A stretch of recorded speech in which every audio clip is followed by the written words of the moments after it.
né, de títulos de crédito. Agora a gente está falando, né, de alguns atos chamados de atos cambiários. O que são atos cambiários? Atos cambiários são atos vinculados, né, ou atos praticados nos títulos de crédito que vão gerar efeitos jurídicos. A gente já viu lá um título de crédito que a gente está trabalhando, que é a letra de câmbio. E sobre esse título, alguns atos são praticados e vão gerar efeitos jurídicos.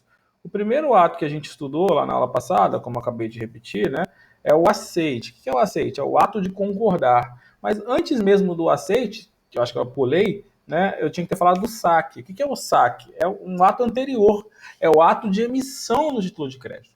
Então imagine que João, né, ou melhor, A, dá uma ordem a B para pagar a C determinada quantia. Este ato de criação do título de crédito tem um nome, né? Esse ato é chamado de saque. Saque é o ato de criação do título de crédito, né? É o ato de emitir a ordem de pagamento, ok? Saque, né, de uma letra de câmbio, por exemplo, é a ordem que ele é dada. Significa, né, que o saque, a sua criação, ok? Então, quando você emite o saque, você está fazendo o quê? Você está criando o título de crédito. Você está criando o título de crédito. Você está emitindo o título de crédito. Então, vamos lá. Falei em título de crédito, eu estou pensando, né, em várias hipóteses, né, em várias situações jurídicas distintas, né? Primeira situação jurídica é a própria criação do título de crédito. Eu vou chamar isso de saque.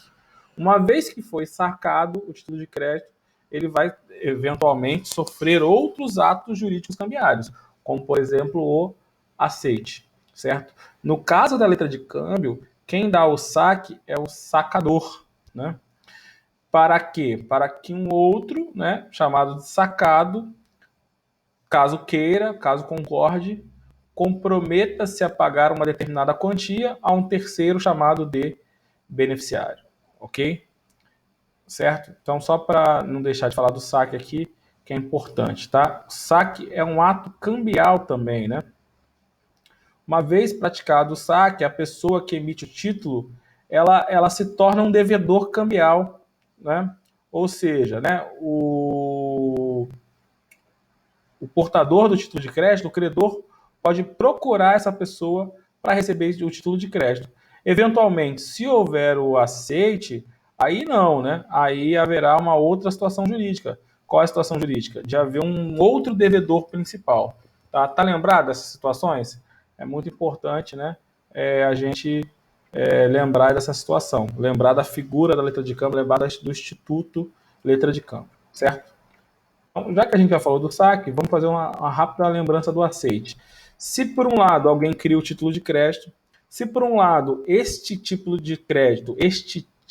de crédito, que é uma ordem de pagamento, eu vou ter uma segunda figura, que é o sacado, que pode vir a concordar com o pagamento desse título. A concordância do pagamento desse título é chamada de aceite. Já falei para vocês, só rememorando, né? Reafirmando, o aceite, né, é o ato pelo qual o sacado concorda com o pagamento do título.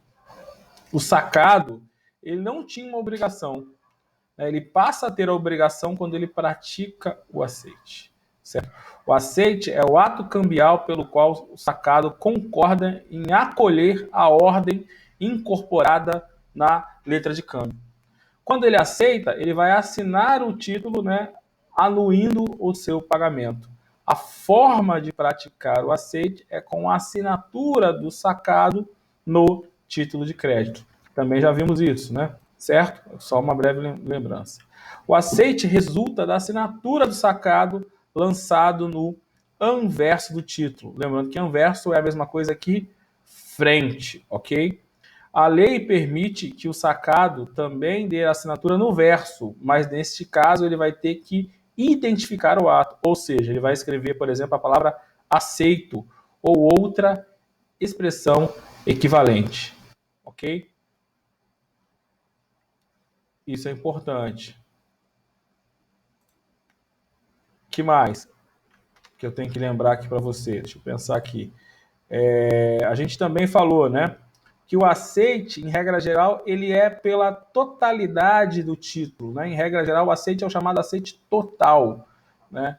Se houver o aceite limitativo ou aceite parcial, né, ele vai fazer com que o sacado se comprometa apenas por aquele valor que ele quis pagar, mas ele também vai fazer com que o sacador seja responsável pelo pagamento do título de crédito, certo?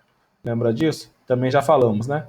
Em outras palavras, né, se o aceite não for total, ou seja, se o aceite for parcial, ou se for uma recusa parcial, ou ainda se for uma recusa total, isso vai fazer com que o título possa ser cobrado do sacador, não é isso? Inclusive de forma antecipada. Pois só com o aceite total ou sem limitação é que o aceitante se torna devedor principal da letra de câmbio, comprometendo-se a pagar na forma e no prazo acordado, ok? Também já falamos sobre isso. Vamos entrar agora, né, num novo tipo, né, de ato cambiário. Esse talvez mais conhecido de vocês, né, é o chamado endosso. Acho que já comentamos aqui rapidamente, né, brevemente, mas vamos, né, estudá-lo um pouco mais. Alguém conhece o endosso? Talvez já tenha conhecido, né, pois é o mais famoso, né?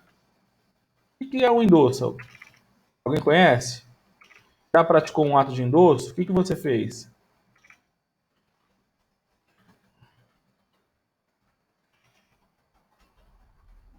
Pode responder, fica à vontade.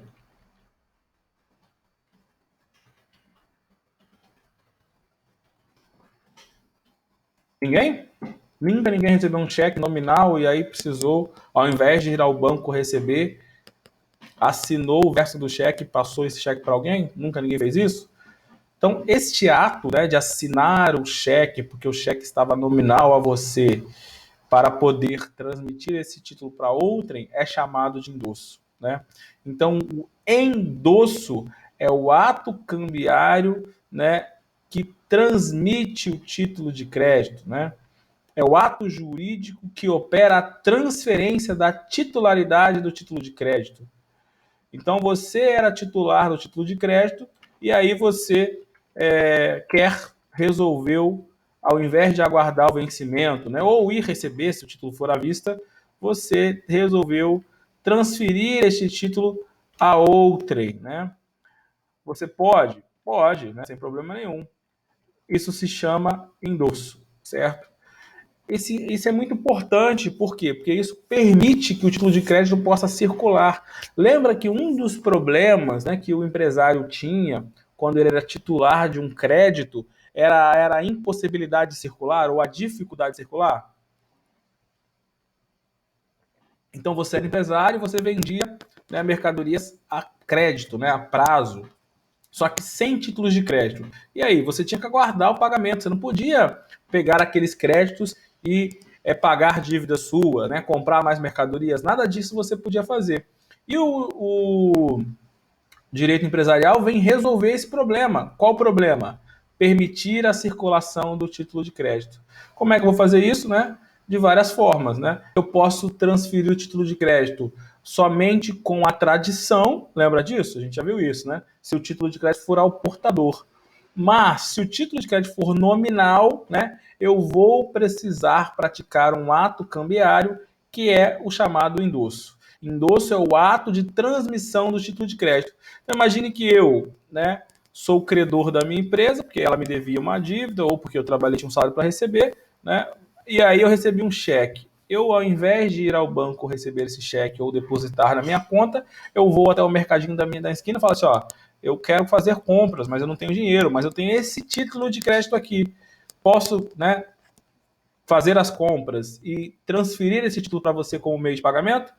Se ele aceitar, ok. Como o título é nominal, né, eu vou ter que praticar o endosso, certo? O endosso é o ato de transferência da titularidade, né, de título de crédito e todos os direitos inerentes a ele. A gente vai ver isso depois, não se preocupe.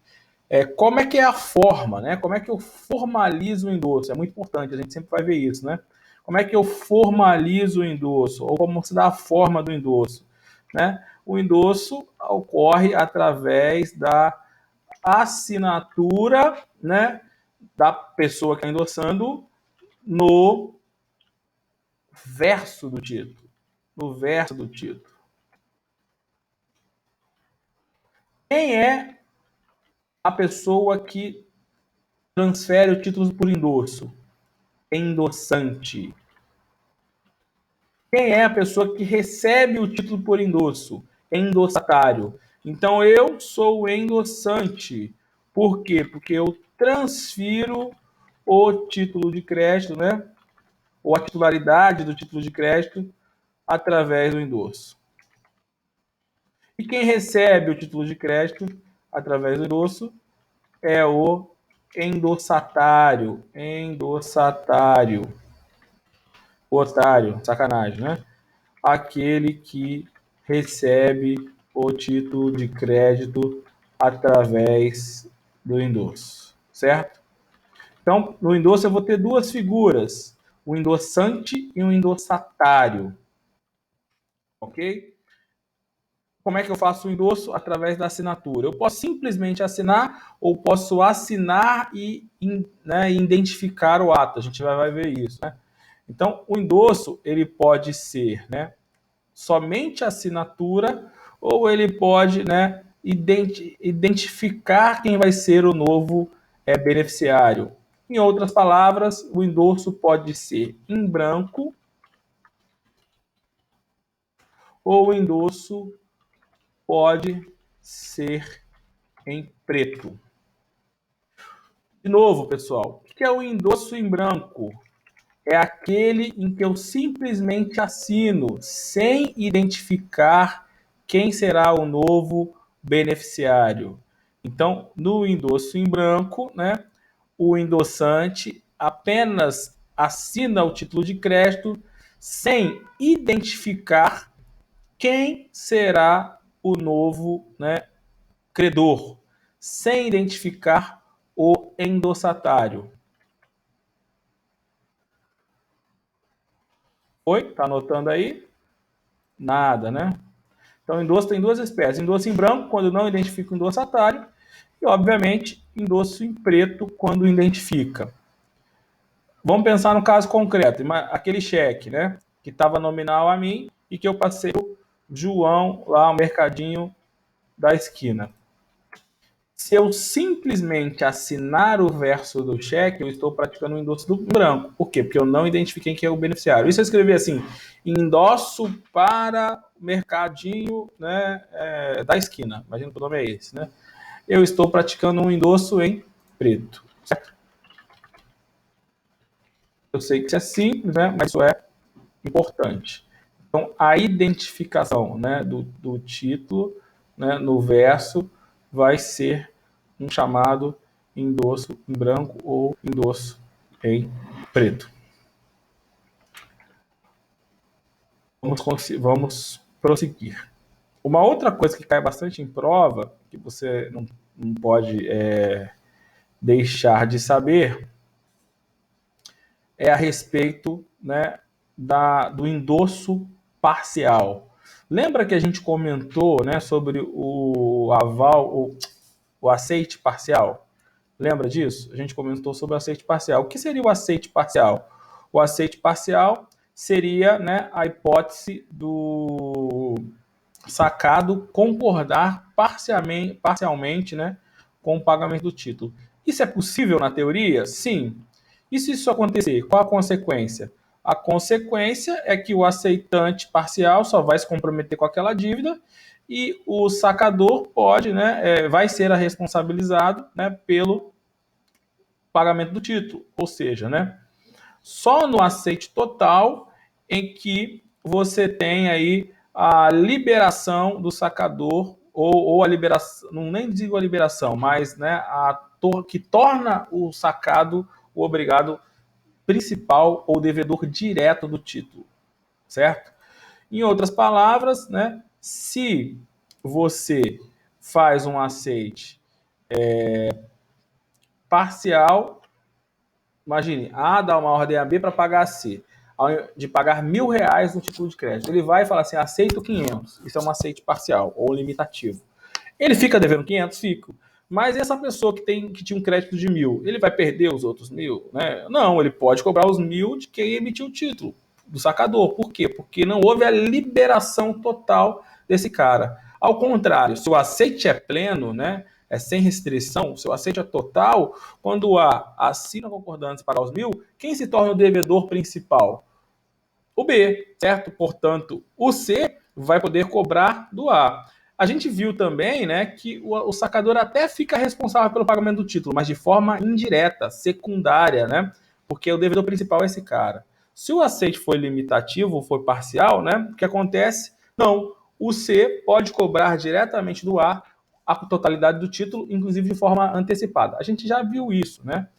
Por que eu estou lembrando isso? Porque eu vou agora pensar no endosso. Será que eu poderia fazer um endosso parcial de um título de crédito? Né? Essa é a pergunta.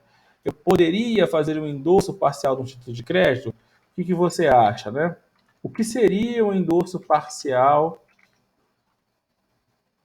de um título de crédito? Seria eu transferir parte do título de crédito. O endosso, né, a transferência, né, da titularidade do direito consignado do título de crédito. Então imagine, você recebeu um cheque de R$ 1.000, eu vou lá e faço uma compra de R$ 500 e falo assim, ó, vou transferir aqui para você R$ 500. Isso seria possível? O que você acha? Pode participar, né? Fica à vontade. Cadê o Anderson? O Anderson que é participativo na sala de aula, ele não está aí? Estou sentindo falta, Anderson. Difícil, né? Seria impossível, na verdade, né?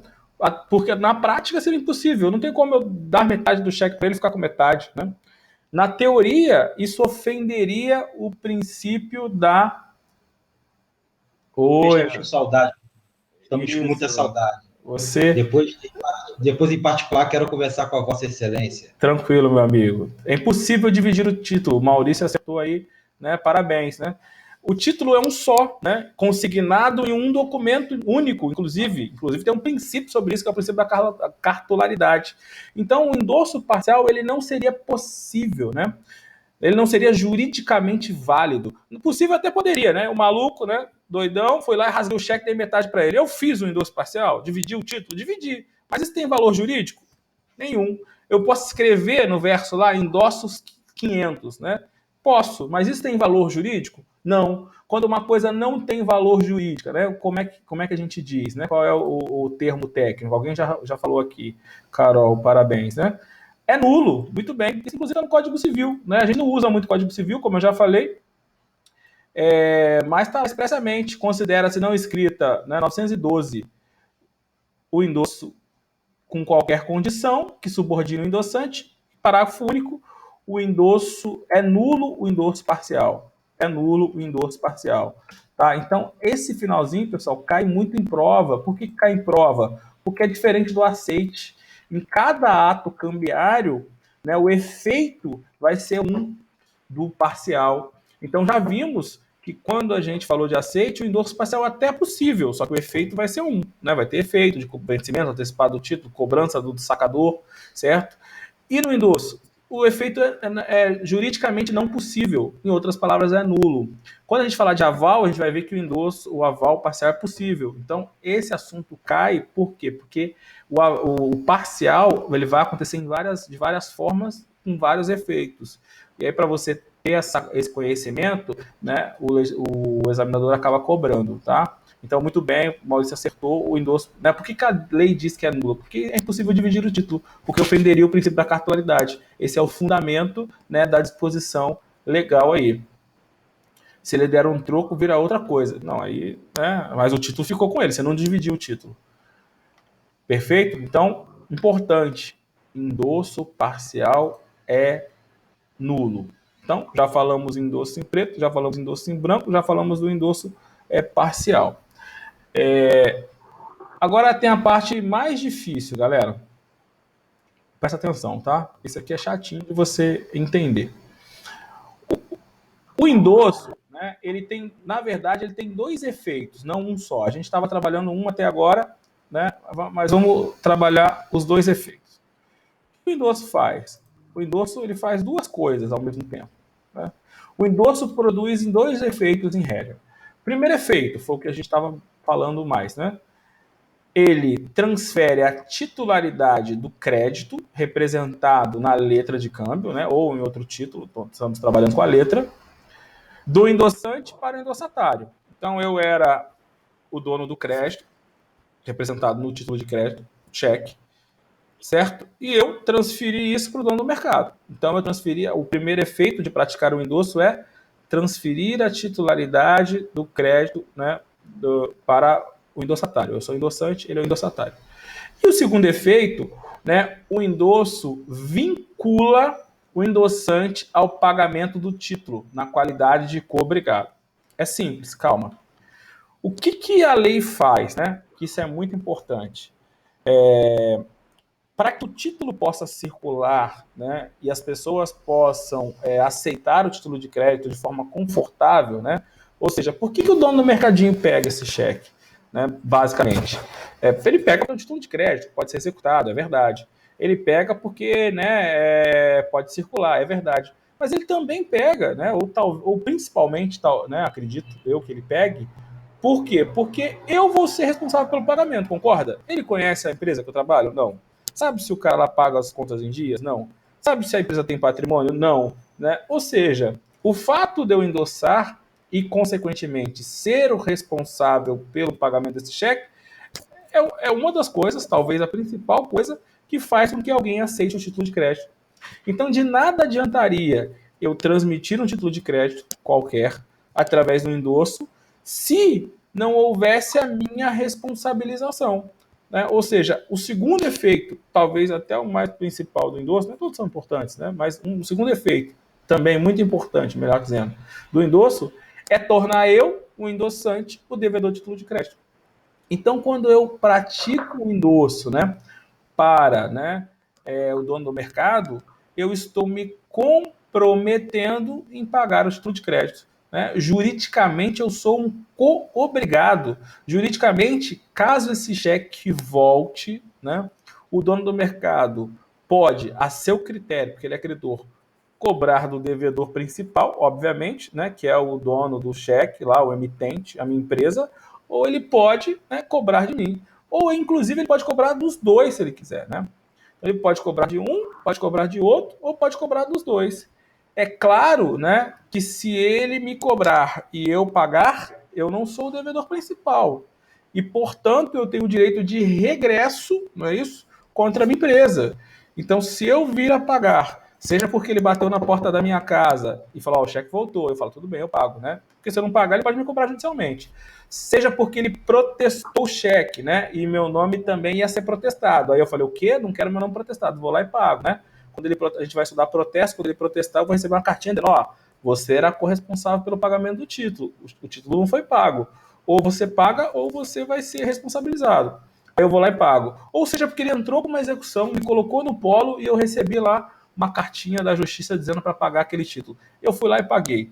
Se eu paguei antes dele, né, da empresa, que era o devedor principal, eu me torno o novo credor novamente. Eu me subrogo no direito do credor. Eu passo a ter um direito de regresso. Agora, se cobrou os dois e a empresa pagou, né, ela era devedor principal e aí a obrigação está satisfeita e aí eu estou livre. Tá? Então, o segundo efeito, muito importante, principal, né, também do endosso, é tornar o endossante, né, veja o meu exemplo, um co-obrigado, né, ao pagamento do título. Co-obrigado é uma pessoa que é obrigada igual. Então, verifique, né, ou visualize que todas as relações jurídicas cambiárias vão permanecer, vão existir, vão fazer com que o título de crédito seja bem mais forte. Teoricamente, quanto mais o título circula, é melhor. Por quê? Porque eu vou ter mais gente obrigada ao pagamento do título de crédito. Então, imagine, aí eu passei o cheque para o dono do mercadinho. O mercadinho, ao invés de depositar, o que ele fez? Ele pagou o fornecedor dele de bebidas, né? Lá, a Coca-Cola, certo? Houve um novo endosso. Posso, professor, ter um segundo endosso? Sem problema nenhum. Houve um segundo endosso. Então, ó, imagine, né? A minha empresa emitiu um cheque, né, uma ordem para o banco para pagar a mim, Medina, uma determinada quantia, certo? Eu endossei para o Mercadinho. O Mercadinho, por sua vez, endossou a Coca-Cola, né? Coca-Cola é a marca, né? O nome da empresa é outra, né? Ambev, vamos pensar na Ambev, que é mais fácil, que eu lembro. Ambev. Endossou para Ambev.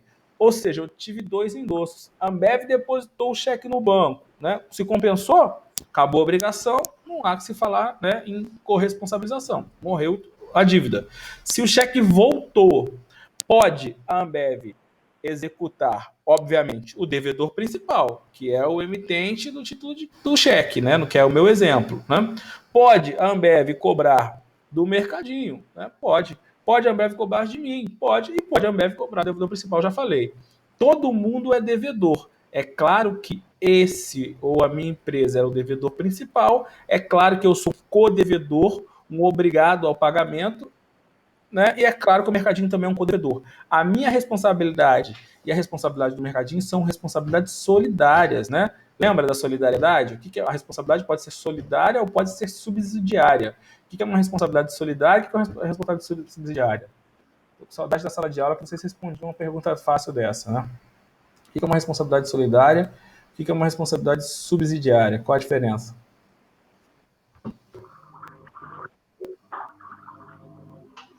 Professor, a responsabilidade solidária, ela é só a própria pessoa tem que assinar, o próprio representante, e a subsidiária pode, terceiros também podem assinar. É Não, isso? É não, isso não, aí, não, não, professor? não, não. Subsidiariedade e solidariedade tem a ver com, né, o momento do pagamento, né?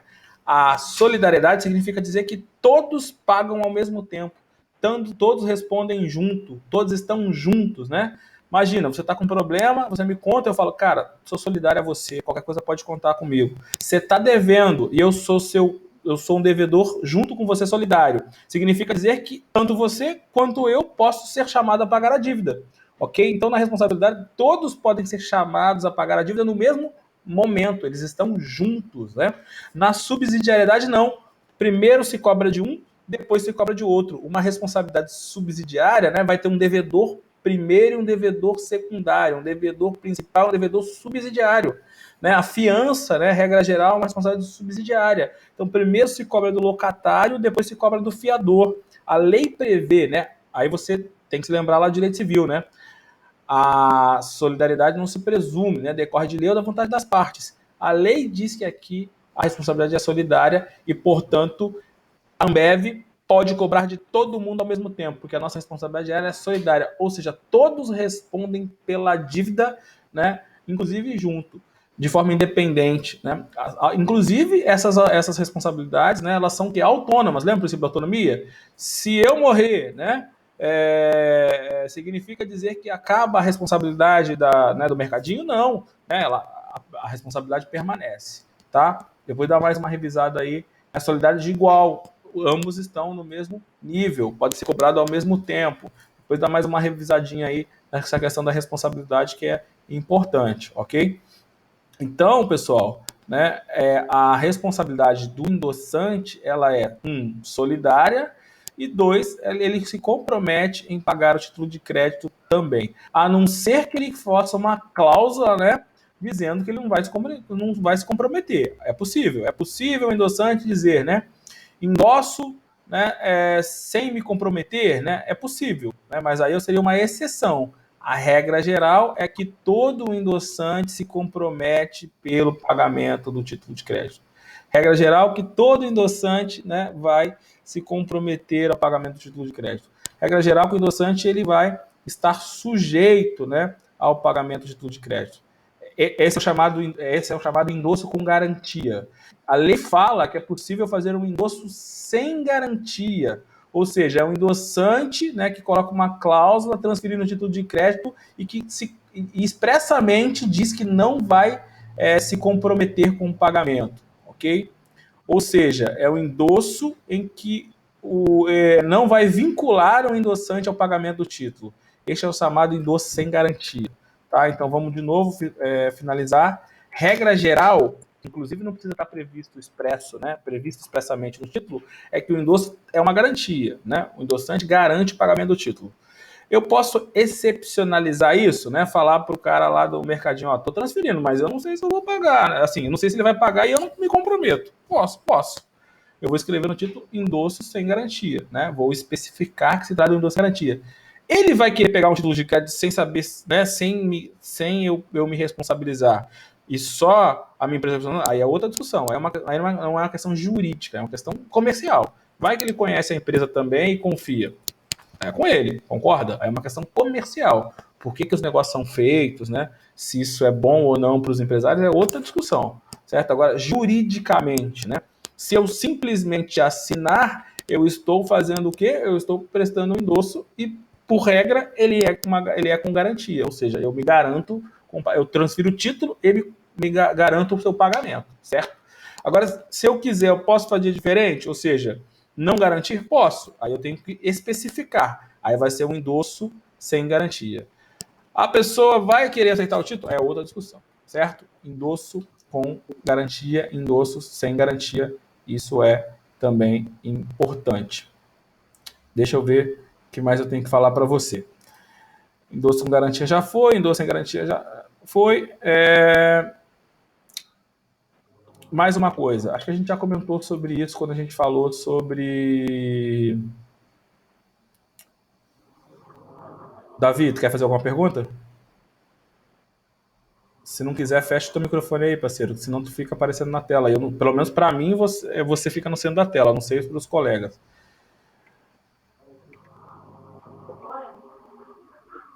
Davi, sai da live, presta atenção na aula.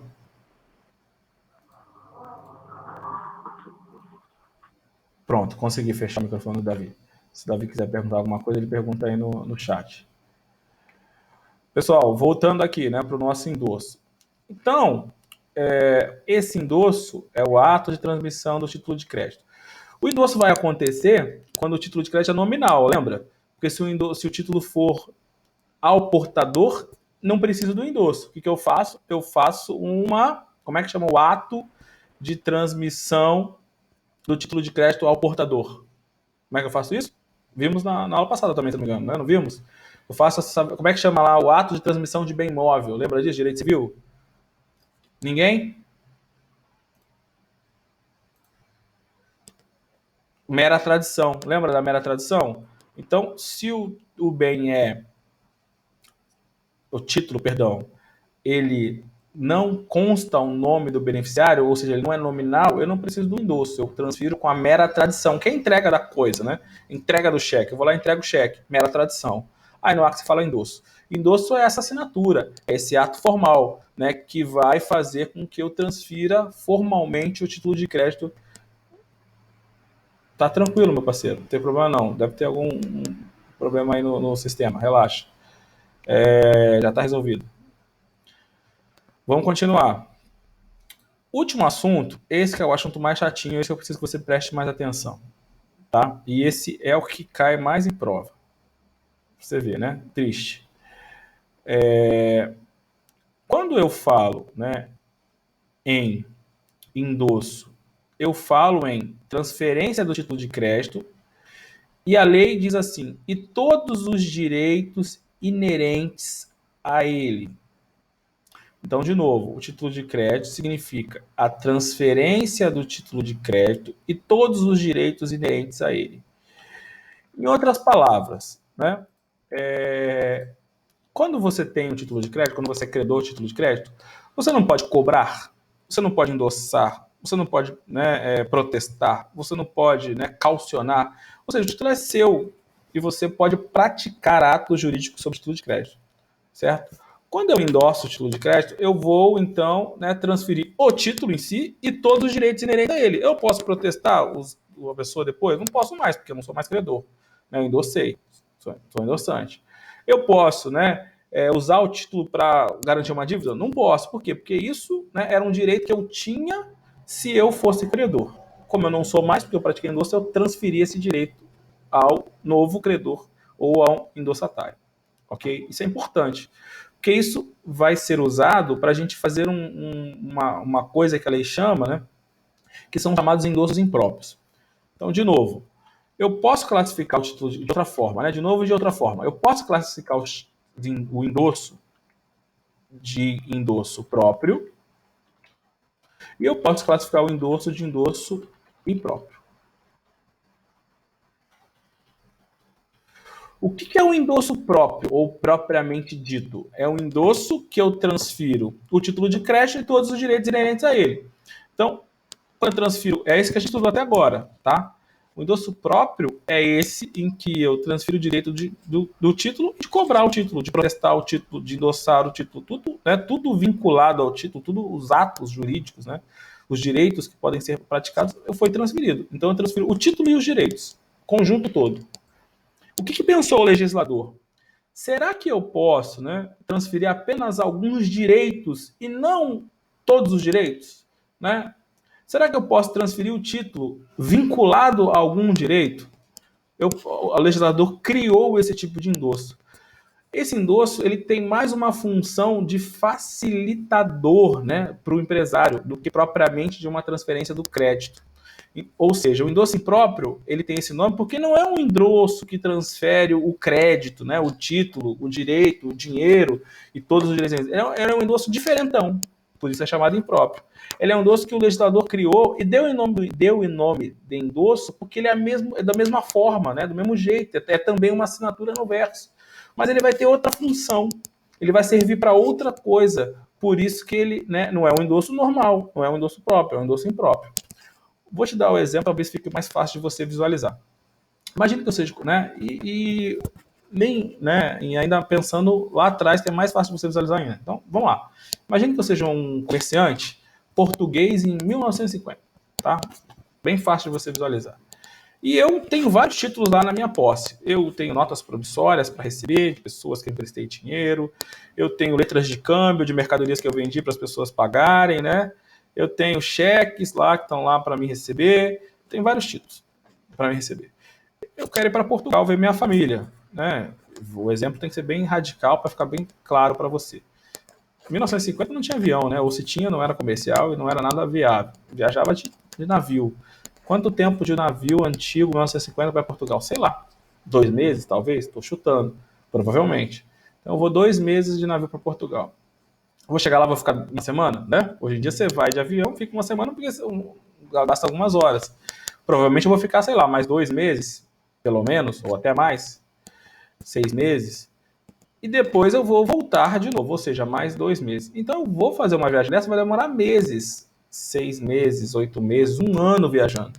Durante esse 1 ano que eu estou fora, eu tenho diversos títulos aqui, como eu já disse, certo? Diversas duplicatas, diversas notas promissórias, diversas letras de câmbio. E aí eu quero deixar esses títulos com algumas pessoas para elas cobrarem. Então o meu representante comercial que faz Zona Sul, vou deixar todos os títulos com ele. O meu representante comercial que faz Baixada, vou deixar os títulos com ele. O meu vizinho lá, eu vou deixar tal título. Perceba, eu quero que o meu representante comercial que faz Zona Sul seja titular do crédito. Eu quero transferir o título de crédito para ele como, né, transferir o direito de crédito e todos os direitos inerentes? Não, o credor sou eu. Eu apenas quero que ele possa pegar o título na sua mão e lá cobrar para mim, em meu nome, inclusive. Então, existe um endosso impróprio que é como se fosse, na verdade, uma procuração, certo? Só que fazer uma procuração é um contrato, né? Imagine só, eu fazer um contrato com cada representante para cada título de crédito, né? Ou ainda que fosse um para todos que ele vai fazer, mas mesmo assim era muito mais trabalhoso. Então tem que fazer um contrato, ou seja, a pessoa tem que levar o título para cobrar e mais o contrato mostrando, ó, eu sou procurador dele aqui, ó, tem um contrato, né, de mandato, não é isso?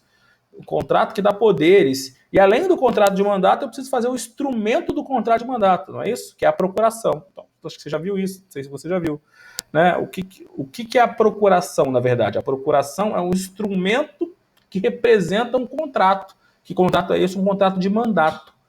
Então, quando um cliente vai no seu escritório e celebra um contrato de honorários, né, ele também está celebrando, ele também está te dando poderes naquele contrato, né, ou seja, está celebrando um contrato de mandato para você atuar em nome dele. E eu preciso fazer o quê? Né? Eu preciso extrair desse contrato um documento chamado de procuração. Né? Uma coisa está ligada à outra. Né? Na verdade, quando você tem uma procuração, você celebra um contrato, né, que autoriza você a agir em nome da pessoa. E o documento que formaliza isso, que representa isso, é a procuração. Certo? Já deve ter visto isso em direito civil, provavelmente. né, o contrato de mandato e a procuração. Imagina só, o comerciante tem 50 títulos para deixar aqui, né, para 10 representantes diferentes. Eu vou fazer 50 procurações, ou que seja 10, ainda assim é muita coisa. E a pessoa vai ter que levar, né, e aí vai perder. Assim, é burocrático demais, você não consegue visualizar? Né? O que o legislador pensou? Ué, basta eu assinar o título transferindo para ele, né, o direito de cobrar. Então, se eu estou assinando, é como se eu estivesse fazendo um endosso. Por isso que o nome se chama endosso. Só que eu não estou transferindo a possibilidade de cobrança. Eu estou transferindo apenas e tão somente, né, aliás, eu não estou transferindo o crédito, né, o título todo. Eu estou transferindo apenas e tão somente a possibilidade de cobrança. Então, esse é um endosso diferente. Por quê? Porque ao invés de transferir todos os direitos inerentes ao título de crédito, ele transfere apenas um direito inerente ao título de crédito. Qual direito é esse? O direito de cobrar. Lembra que o titular do título de crédito sou eu não posso cobrar? Posso. É um dos direitos inerentes. Eu posso cobrar, eu posso protestar, eu posso executar, eu posso, fazer um monte de coisa. Só que eu quero pegar de todos os direitos inerentes, eu vou pegar um só e transferir. Qual direito é esse? O direito de cobrança. Então, existe um endosso, chamado de endosso impróprio, né, que transfere não todos os direitos inerentes ao título de crédito, transfere o título e apenas um direito inerente. Qual o direito? O direito de cobrar. Esse, né, por isso que ele é classificado como endosso impróprio, porque ele não é um endosso regra, né, um endosso próprio, é um endosso diferentão. Que tem, né, ele é chamado de endosso porque ele tem o mesmo jeito, mas ele, na verdade, é outra coisa, ele é uma forma de cobrança. O endosso impróprio, a lei prevê dois tipos de endosso impróprio. Esse que eu te dei como exemplo se chama endosso mandato, né? Porque, na verdade, é um mandato que eu estou fazendo através de um endosso. Também é chamado, né, de endosso procuração. Também é a mesma coisa, né? Sinônimo. Endosso mandato, endosso procuração. Endosso mandato, endosso procuração é esse endosso. Que endosso é esse? O endosso impróprio em que transfere-se, né, ao endossatário, né, a pessoa que recebe esse endosso procuração ou endosso calção é endossatário mandatário. Olha só que nome difícil, né? Por quê? Porque ele é um endossatário e mandatário, tudo ao ao mesmo tempo. Endossatário e mandatário, a doutrina chama. Para quê? Para cobrar em meu nome, certo? A lei autoriza eu fazer esse tipo de endosso. E quando a lei autoriza eu fazer esse tipo de endosso, na verdade ela está criando um endosso próprio, diferente, específico, né? Que transfere não todos os direitos inerentes ao título de crédito, mas apenas e tão somente aquele direito de cobrar, tá? Esse é um endosso impróprio chamado de endosso mandato. É aquele que legitima, né, a posse do procurador, né, do credor, como endosso, né, mandato. Vou colocar aqui um conceito para você, né? O endosso é o endosso impróprio que legitima, né, a posse do procurador, do credor, é o endosso mandato. Somente o direito de cobrar, né? Não, somente o direito de cobrar. Inclusive, a doutrina fala que nem executar judicialmente esse endossatário, né, mandatário, ou endossatário que recebeu um endosso mandato pode cobrar. Nem judicialmente ele pode fazer isso, ele não recebe esses poderes, né? Porque os poderes de cobrança judicial é os poderes da causa age judícia, né? E isso não tem previsão legal para isso. Então, esse endosso é simplesmente a cobrança não judicial, né? Ou administrativa, ok? Então, o credor que transfere o título dessa forma está praticando, né, esse tipo de endosso chamado de endosso mandato. Pessoal, essa é a parte mais difícil da parte do endosso. Existe um segundo endosso impróprio, ok? Que é chamado endosso calção. Então, de novo, o que é endosso impróprio? É um endosso, né? Endosso impróprio. Vou colocar aqui para você um conceito. Endosso impróprio é aquele que o endossante transfere o título para o endossatário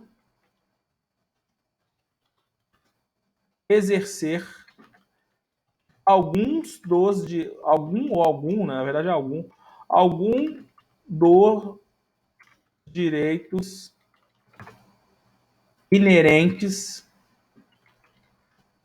ao título de crédito. Pegue aí o exemplo que eu já dei, de um endosso, né, mandato. Qual é o direito que esse endossatário pode exercer? O de cobrança, apenas então somente. Certo? Se não conseguir receber, ele vai me devolver o título.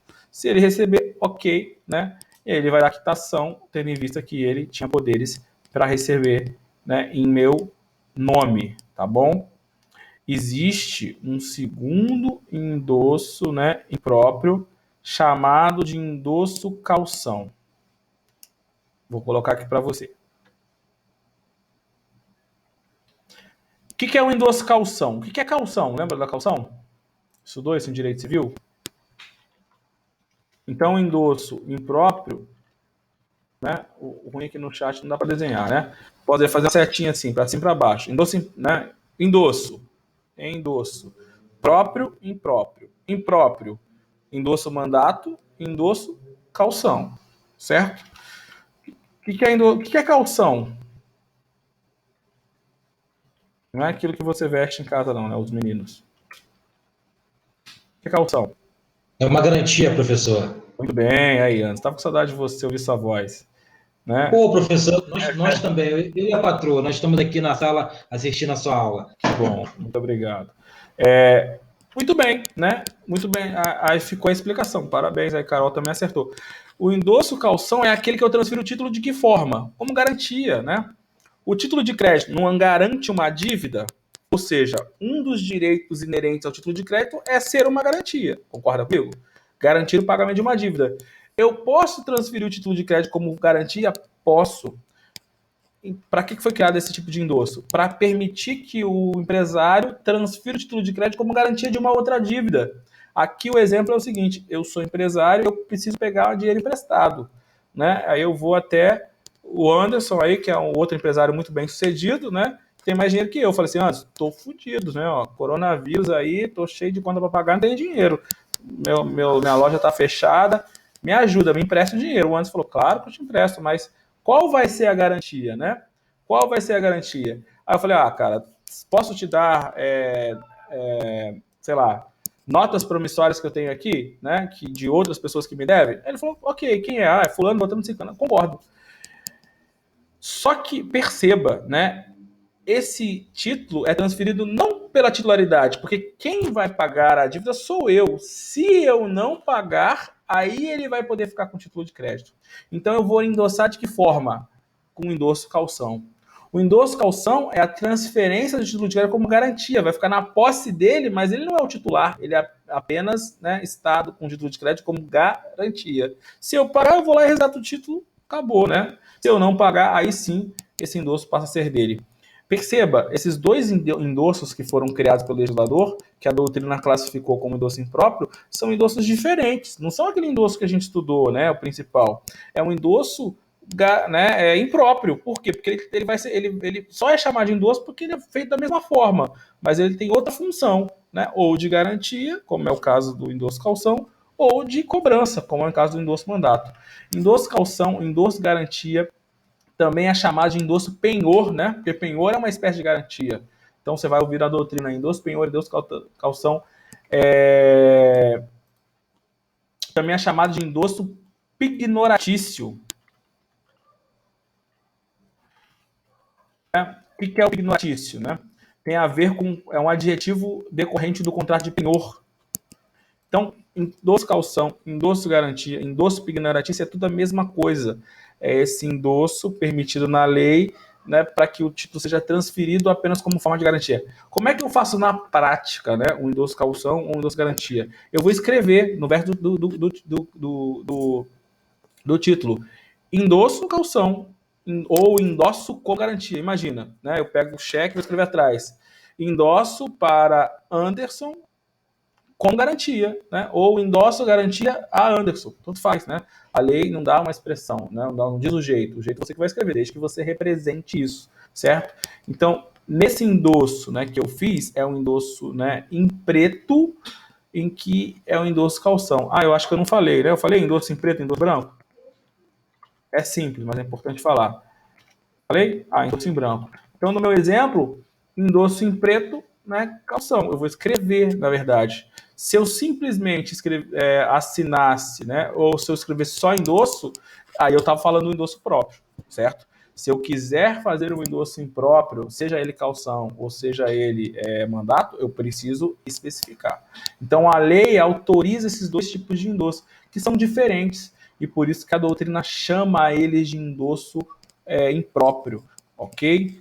Vê se ficou alguma dúvida, tá? Essa é a parte mais chatinha aí do endosso, tá? Esse endosso impróprio né, os dois endossos impróprios, aliás. Vê se ficou alguma dúvida. Por fim, esse ficou alguma dúvida? Ou eu falei? Maurício, não entendi. É um endosso póstumo. É fúnebre, né? Pessoal, obrigado, Maurício. O que é endosso póstumo? Alguém já ouviu falar? O que é uma coisa póstuma? O que é uma coisa póstuma?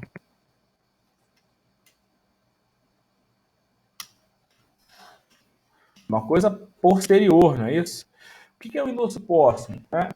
A gente diz que o endosso póstumo é aquele endosso praticado. Vamos lá, no momento de formação do título de crédito, eu vou ter várias etapas, né? Vários momentos. Né? Eu tenho o momento da emissão, concorda comigo? Então, quando o título de crédito foi criado, então imagine que eu empreste dinheiro do Anderson, em razão desse empréstimo eu emito uma nota promissória, ok? Então, existe a data de hoje, 28/4/2020. Essa é a data da emissão. Vai existir a segunda data, a data do vencimento, né? Ok? Vai existir a segunda data e vai chamar de protesto, certo? O que é o imposto póstumo? Também chamado de imposto tardio, também chamado de imposto posterior. É aquele realizado depois do protesto. O que é protesto? Você já deve ter ouvido falar. Professor, não paguei a dívida e tive meu nome protestado. Não paguei o Anderson, o que o Anderson fez? Ele poderia ter me cobrado judicialmente, diretamente, se ele quisesse, ou ele poderia ter protestado essa nota promissória. Não poderia? Poderia. Tecnicamente, o que é protesto? Tecnicamente, o protesto é o ato, né, formal e solene, né, porque tem uma forma para fazer isso, uma regra legal, de apontar ou registrar o meu inadimplemento. Então, a lei criou um sistema chamado de sistema de protesto. Para quê? Para que o credor, se ele quiser, na verdade, às vezes vai ser facultativo e às vezes vai ser obrigatório, a gente vai falar sobre isso, né? Para que o credor, às vezes, se ele quiser, porque pode ser facultativo, ou às vezes, porque a lei exige, formalize o inadimplemento da minha obrigação. Então, eu não paguei o título de crédito. Neste caso, o protesto ele é facultativo, ou seja, o Anderson poderia ter cobrado, né, diretamente, poderia ter executado esse título diretamente, sem ter protestado, ou ele poderia, se ele quisesse, me protestar. Para que vai servir o protesto? Para ele ter uma prova que eu deixei de pagar o título de crédito, ok? Que lá está consignado. O protesto também vai ter outras funções, né? O protesto também ele acaba sendo importante por outras razões. Por exemplo, o protesto, né, ele tem um convênio, vamos dizer assim, né, uma vez protestada uma dívida, isso vai ser enviado, né, uma relação para o SPC e para o Serasa, e o protesto também faz com que o devedor daquele título protestado também fique com o seu nome negativado, ou seja, né, em razão, né, dos consumos em massa, né, que a gente tem na modernidade, foi criado o quê, né? Foi criado os bancos de inadimplentes, chamados de SPC Serasa. Quem cria isso é o CDC na década de 90. Então, para regular o mercado de consumo, né, foi criado os bancos de mal pagadores. Hoje a gente está numa outra fase, né? Hoje a gente cria o cadastro positivo, que seria o banco dos bons pagadores, né? No primeiro momento foi criado os bancos dos mal pagadores, que nada mais é que o SPC ou Serasa. São cadastros de pessoas que não pagam as dívidas. A lei do protesto diz que quando a pessoa não paga uma dívida, o nome dela também vai ser, né, comunicado ao SPC Serasa. Por isso que quando você tira o SPC Serasa, vem lá, protesto. Por quê? Porque o protesto também é o inadimplemento de uma obrigação. Ou seja, o protesto, né, além de comprovar o inadimplemento da obrigação, também diz para o mercado que eu não paguei a dívida, e, portanto, eu vou ficar com o meu nome negativado, e, portanto, ninguém vai vender para mim fiado novamente.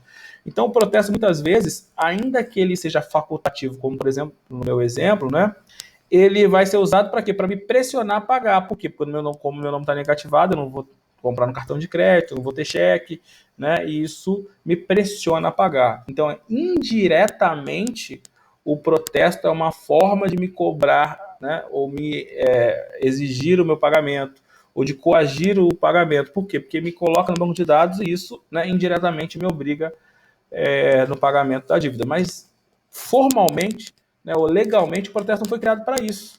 O protesto foi criado para formalizar que eu não paguei. Às vezes, a lei exige que haja a formalização do não pagamento da dívida, e às vezes é facultativo. Então, no meu exemplo, é facultativo, mas imagine que o Anderson, ao invés de aguardar os 30 dias, com 15 dias, ele pegou aquela duplicata e passou para o Maurício. Então, o Maurício, né, era credor do Anderson de uma outra dívida que não tinha nada a ver e foi cobrar o Anderson. Ele falou assim, Anderson, me pague. Ele falou, pô, cara, tô apertado aqui, não vou ter grana, mas eu tenho aqui uma nossa promissória emitida pelo professor, né, que ainda vai vencer, mas eu posso te dar. E você aceita? Ele fala, aceito. E aí o que ele vai fazer? Vai endossar para o Maurício. Perceba, né? Nota promissória emitida por mim, né? O Anderson era o credor e houve um endosso para o Maurício. O credor agora passa a ser o Maurício. Na data do vencimento, o Maurício, obviamente, vai cobrar de mim. E se eu não pagar, pode cobrar do Anderson. Eu pergunto para você, como é que o Maurício, para cobrar do Anderson, prova para o Anderson que ele me apresentou o título e eu não paguei? Tem como provar isso? Se não fosse com a existência do protesto? Não tem. Vê se você consegue visualizar. A simples posse do título até presume, né, que eu não paguei. Mas isso entre o devedor direto, eu e o Anderson. Ou seja, porque, vamos imaginar, o Maurício poderia sequer me apresentar o título, e porque para ele é mais cômodo, é mais perto, ou por qualquer razão, não importa, ele vai diretamente no Anderson e fala assim, Medina não pagou, me pague aí. Em outras palavras, para que o Anderson seja obrigado a pagar esse título, a lei exige, né, que o Maurício tenha me protestado. Por quê? Porque o protesto, neste segundo exemplo, ele é obrigatório. Nesse segundo exemplo, o protesto é uma forma de comprovar o inadimplemento da minha obrigação. Então, para judicialmente, né, cobrar o Anderson, o Maurício vai, né, precisar do protesto. O protesto é uma exigência, né, obrigatória. Então, o protesto, galera, ele vai acontecer, né, para formalizar o inadimplemento de uma obrigação. Tem várias obrigações que podem ser descumpridas no título de crédito. A obrigação mais comum, que comumente, né, portanto, deixa de ser feita, é a obrigação de pagamento. Por isso que normalmente a gente tem o nome protestado, porque a gente não paga um título. Mas a gente vai ver que existem outras obrigações possíveis de serem protestadas, como, por exemplo, a falta de devolução do título de crédito, como, por exemplo, a falta de aceite. A gente vai ver isso depois quando a gente falar sobre protesto. Neste primeiro momento, que eu quero que você perceba, né, que o Maurício vai, né, se quiser cobrar só de mim, não precisa protestar. Se quiser cobrar antes, ele vai ter que protestar. Então ele vai lá e protesta.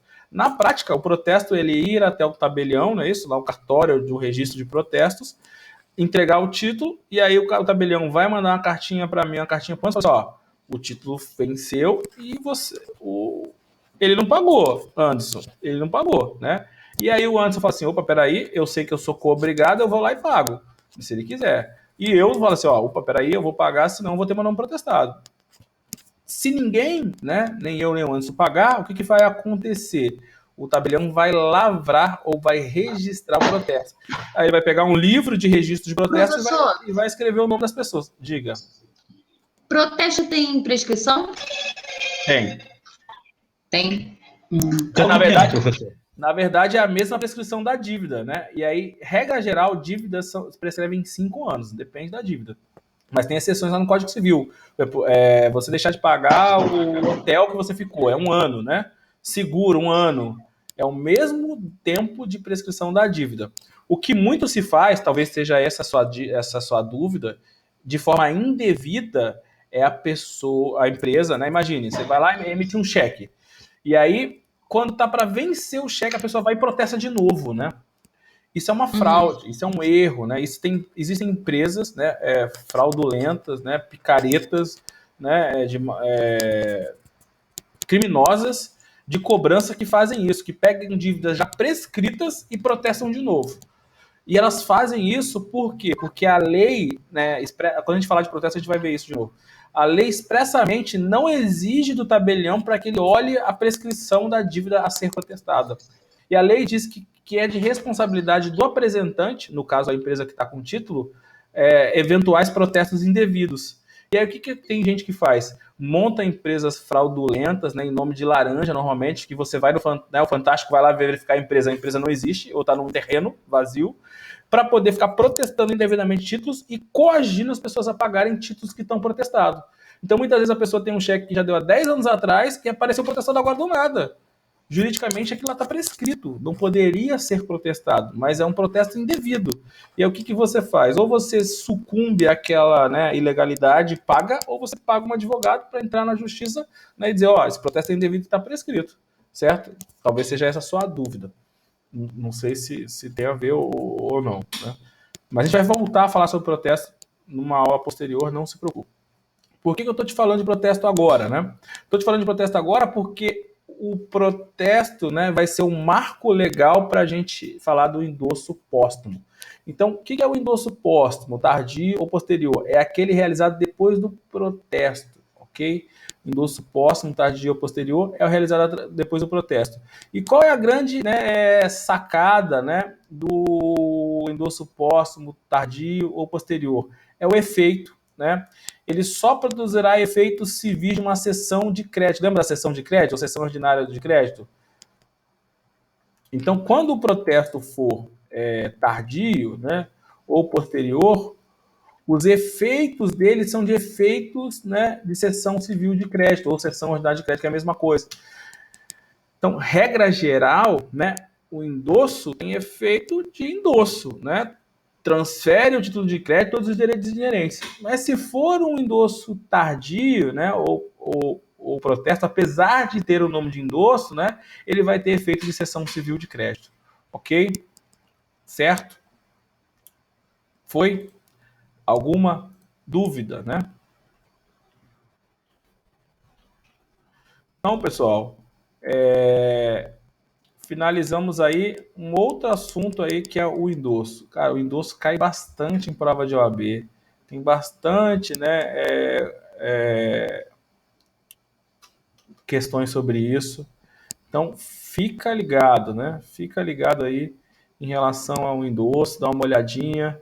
Deixa eu ver se tem uma questão aqui.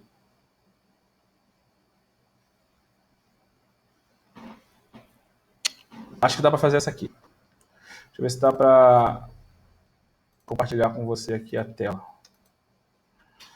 Vamos lá. Pedrinho emitiu 4 cheques em 26 de março de 2017. Tá enxergando aí? Mas esqueceu de depositar um deles, tendo um débito a honrar com Kennedy e sendo beneficiário desse quarto cheque. Pedrinho endossou em preto, datando no verso 20 de maio de 2017. Sabe-se que no lugar da emissão do quarto cheque é o mesmo do pagamento. Não vai dar para fazer essa aqui não, que a gente não viu o cheque, você vai se confundir. Depois eu vou procurar uma questão, ou então você procura sobre endosso. Esse aqui é muito complexo. Melhor não. Mas isso tem bastante assunto sobre isso. Não se preocupe que a gente vai fazer questões aí. As aulas estão rendendo bastante e fica tranquilo com relação a isso. Até aqui alguma dúvida? Último assunto. Talvez não dê para acabar hoje, mas eu vou fazer uma introdução, pelo menos. Tá?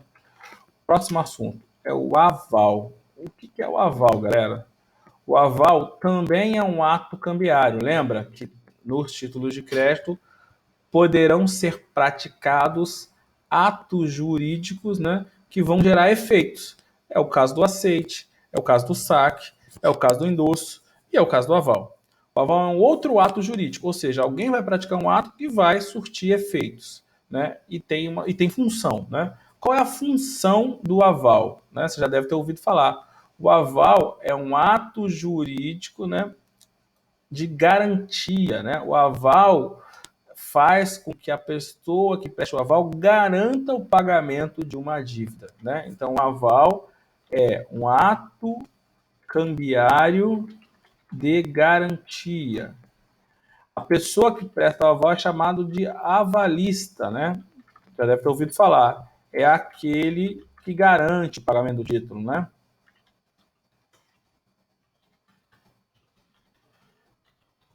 Ou seja, presta o aval.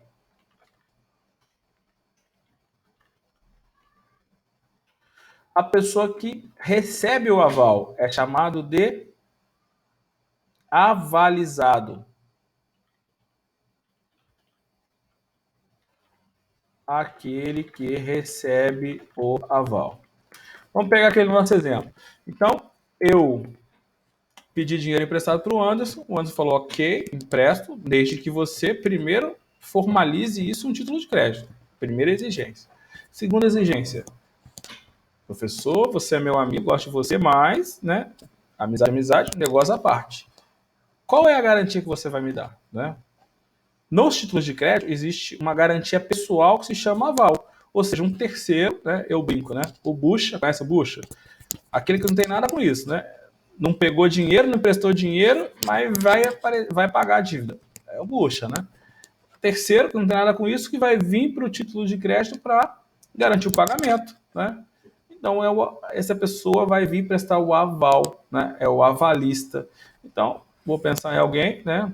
Que tenha dinheiro na faculdade, né? Zé Vito, né? Zé Vito, vamos ver, tem dinheiro, né? Pelo menos se porta como, né? Não é isso? Não dá risada, não. Né? Ele vai ser o meu avalista. Eu vou falar, professor, por favor, né? Professor, Oi. Diga. Isso eu estou vendo muito em contratos de fornecimentos de materiais ou de equipamentos no meio empresarial, Muito comum. do sócio majoritário, aí a empresa, geralmente uma localiza, Sim. ela solicita que o sócio minoritário seja um avalista. Seja o avalista. Porque Isso ele, muito. Legalmente ele não é responsável.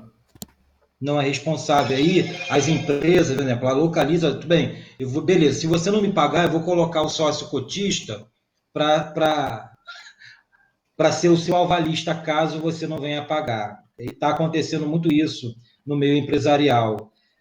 Isso pode ser feito, é permitido por lei? Pode, ué. A avalista pode. É só ele se negar. Você não é obrigado. É um ato voluntário. E se caso... se eu não fizer, se eu não assinar um aval, não vai ter o contrato. Ué, não tem. Tem esse risco, né? Liberdade entre as partes, pô. Não é isso? Então, liberdade vamos lá. Eu vou prestar um serviço para Localiza, é isso? E a Localiza fala assim, dá um exemplo aí. Eu vou dar um exemplo. A gente tem uma empresa prestadora de serviço que a gente precisa de carros para poder executar os nossos serviços, né? Sim, claro. E a gente solicita um contrato com a Localiza para fornecer os veículos para locomoção. Localiza quer uma garantia. Por quê? Porque ela acha que só empresa que só não é suficiente para honrar os pagamentos, talvez não tenha patrimônio suficiente para honrar o prejuízo que eventualmente possa causar. Certo? Isso, ela quer uma garantia. A garantia pessoal, uma avalista. E ela quer que seja o sócio. Algum problema? Você tem a opção de não celebrar o contrato. Ou oferecer uma outra garantia, é negocial. É porque a empresa grande, normalmente, ela tem poder de impor o seu contrato, né? E você aceita se você quiser. Você pode, ao invés de alugar na Localiza, alugar na, sei lá, na outra locadora aí qualquer. Na Movida. Na Movida, que não exige isso, concorda? Você não... É liberdade. E, ó, cuidado, hein? Aqui não é relação de consumo, hein? Se fosse lá direito do consumidor, você poderia dizer que a cláusula é nula, abusiva, né, que você foi né, você precisava, né, lá no direito do consumidor, existem as cláusulas abusivas, né, que podem ser anuladas porque o consumidor é um hipossuficiente e que não entende e que precisa da proteção jurídica. Então você assina e depois discute a nulidade daquela cláusula lá, até porque os contratos são de adesão. Aqui não, direito empresarial. Aplica-se o direito do consumidor nessa relação jurídica que o Anderson falou? Não, né? Por quê? Porque é uma empresa prestadora de serviço que aluga um carro, né? O carro para a empresa prestadora de serviço ela não é o destinatário final do produto. Lembra lá né? Quando que aplica o Código de Defesa do Consumidor? Quando a parte está como destinatária final do produto. Ela não está usando o carro para usar, ela está usando o carro como meio do processo produtivo dela. Ou seja, não há que se falar em relação de consumo, não há que se falar em causa abusiva. Se assinar, vai responder. Quer dizer, vai pagar a dívida. Se caso eventualmente, né, venha a tiver algum problema e a empresa não pague. Se a empresa pagar, não tem problema nenhum. O problema é se a empresa não pagar. Aí o sócio, que é o exemplo do amigo aí, vai pagar a dívida. Certo? Foi? Então. Foi, professor, muito grato. Mas isso todas as empresas. Claro, mas eles estão certos, não estão errados, não. Eles estão ter uma garantia, elas estão juridicamente. minimalista, colocando o sócio cotista para responder. Se não tiver nenhum tipo de garantia. Se não for isso, pode ser o seguro, pode ser outro tipo de garantia, né? Certo? Vamos voltar para o meu exemplo aqui, né? Então, aí eu fui lá, falei pro meu parceiro, meu parceiro, me ajuda, cara, tu é o professor que tem mais dinheiro na casa aqui, pelo amor de Deus, né? Eu tô precisando de 10 mil reais emprestado do cara aqui e ele pediu uma garantia, só tem você, né? Ou pelo menos só você ele vai aceitar, porque sabe que você tem patrimônio para isso, certo? Aí ele vai pegar lá naquela nota promissória, né? Naquele título, e vai assinar também, né? Só que perceba, a assinatura dele tem outra função, é outro ato cambiário, é uma função de garantia, certo? Então tem um outro ato cambiário novo que a gente está estudando agora, que se chama aval, que é, né, o Zé Vitor, que vem o que aqui? Se comprometer com esse pagamento, certo? Por que ele faz isso? Porque é meu amigo, porque é um sócio, né?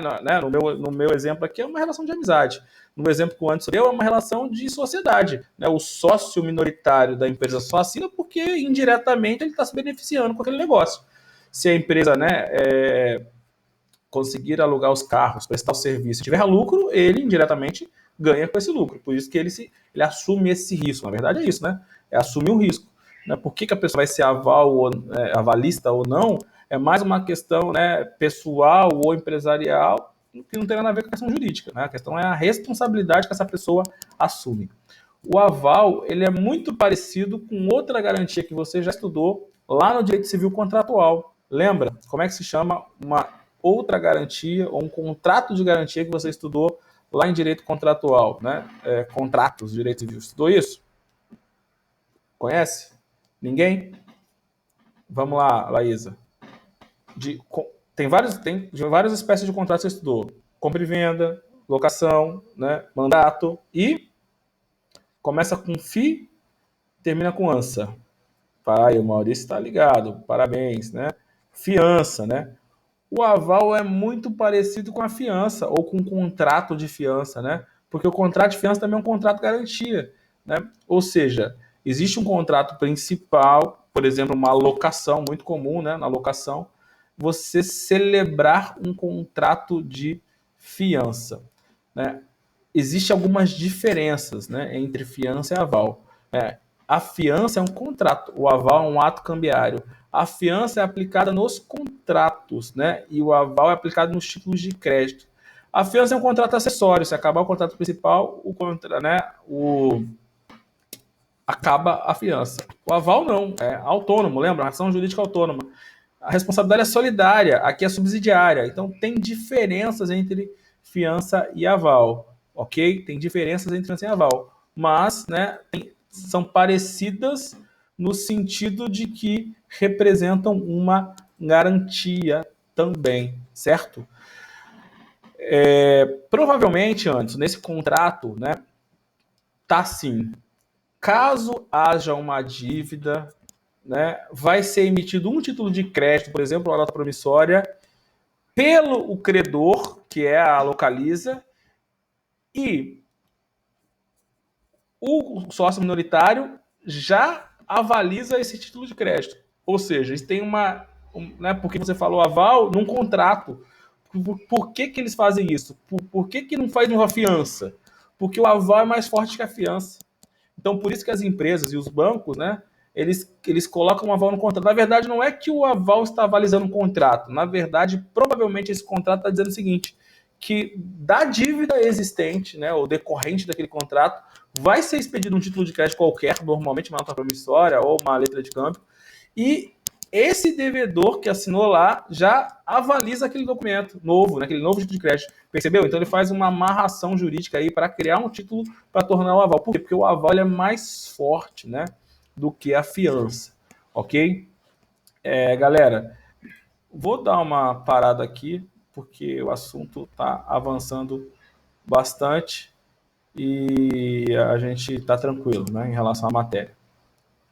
Alguma dúvida? Semana que vem a gente retoma e fala mais coisas do aval. Show?